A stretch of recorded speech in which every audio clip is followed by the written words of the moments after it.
Hello friends, myself Avinash Kumar Pathak. Today I will discuss about the cancer in old age people.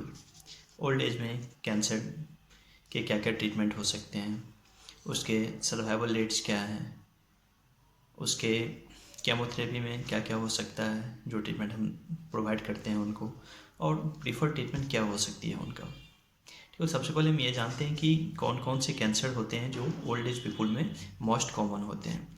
तो most common cancer जैसे prostate cancer हो गया, bowl cancer हो गया, lung cancer हो गया, breast cancer हो गया, ये कैंसर ओल्ड एज पीपल में मोस्ट कॉमन होता है।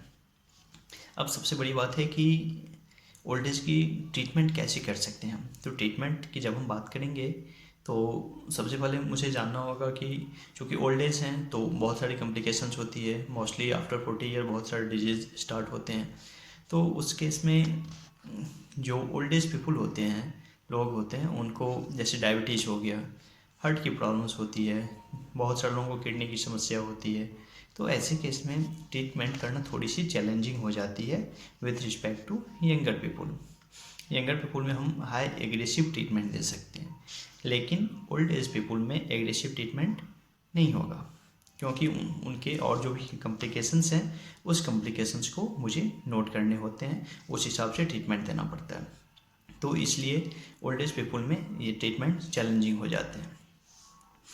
लेकिन सिर्फ एज फैक्टर, कैंसर के केस में सिर्फ एज फैक्टर चैलेंजिंग नहीं होता है, मुझे और भी बहुत सारी चीज़ देखने पड़ते हैं उनका। जैसे ट्रीटमेंट में स्टार्ट करेंगे तो उनके फिजिकल हेल्थ देखने होते हैं, इमोशनल बिहेवियर देखना होता है, लाइफ स्टाइल देखने होते हैं, किस तरह से अगर कोई पर्सन फुल्ली एक्टिव है और उसे कोई अदर डिजीज़ नहीं है, समस्या नहीं है, तो उस पर हम aggressive treatment, high dose treatment start कर सकते हैं। लेकिन जो पेशेंट पहले से ही ऑलरेडी डिजीज्ड हैं उन पे हाईली डोज, एग्रेसिव डोज हम उस पर नहीं देंगे। तो जो ओल्ड एज है उनमें ट्रीटमेंट कैसे कर सकते हैं, उसमें हमको लेस डोज देना पड़ेगा। जैसे कि हम ट्रीटमेंट में जो मोस्ट कॉमन ट्रीटमेंट है कैंसर के केस में, वो सबसे पहला होता है सर्जरी, दूसरा होता है केमोथेरेपी, तीसरा होता है रेडिएशन थेरेपी। सर्जरी, जिनको डायबिटीज़ की प्रॉब्लम होती है, जिनके हार्ट रेट्स हैं, तो उन्हें मुझे सर्जरी परफॉर्म करने से पहले सारे उनके मेजरमेंट्स को ध्यान में रखना पड़ेगा, जिसकी प्रोग्नोसिस थोड़ी उतनी अच्छी नहीं होती है, लेकिन अगर पेशेंट के डायबिटीज़ कंट्रोल है तो प्रोग्नोसिस अच्छा हो सकता है। उसके बाद रेडिएशन थेरेपी है। तो जब हम रेडिएशन थेरेपी की बात करेंगे तो रेडिएशन थेरेपी में थोड़ी सोशियो इकोनॉमिक केस हो जाता है, जिसमें कि हमको बार बार हॉस्पिटल जाने पड़ते हैं रेडिएशन लेने के लिए, और उसका कोई दूसरा सोर्सेज नहीं होता है, तो एक्सपेंसिव भी होती है ये। उसके बाद आती है केमोथेरेपी।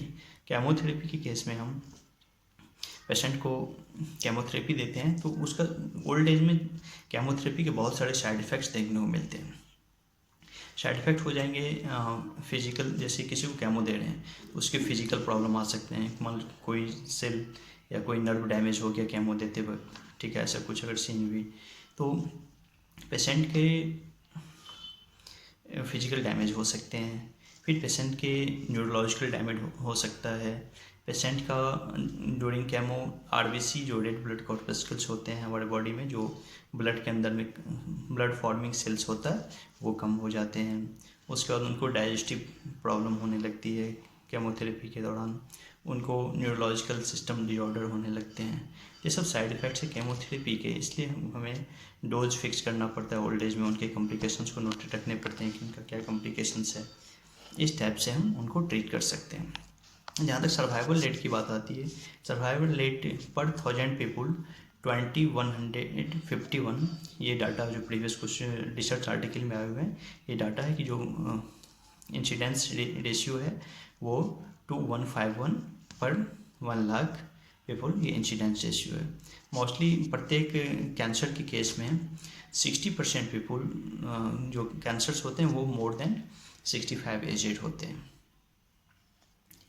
इस तरह से, और जो प्रीफर ट्रीटमेंट होगी, समटाइम्स हम सर्जरी करने के बाद उनको रेडिएशन थेरेपी भी ले जाते हैं। तो ये प्रीफर ट्रीटमेंट है जो आजकल मोस्टली फॉलो किए जाते हैं। तो कैंसर के जो मेन ट्रीटमेंट्स हैं वो surgery, chemotherapy and radiation therapy, sometimes surgery and after that return therapy को कंबाइन करके देते हैं हम। Thank you. आज के लिए इतना ही। हम इसमें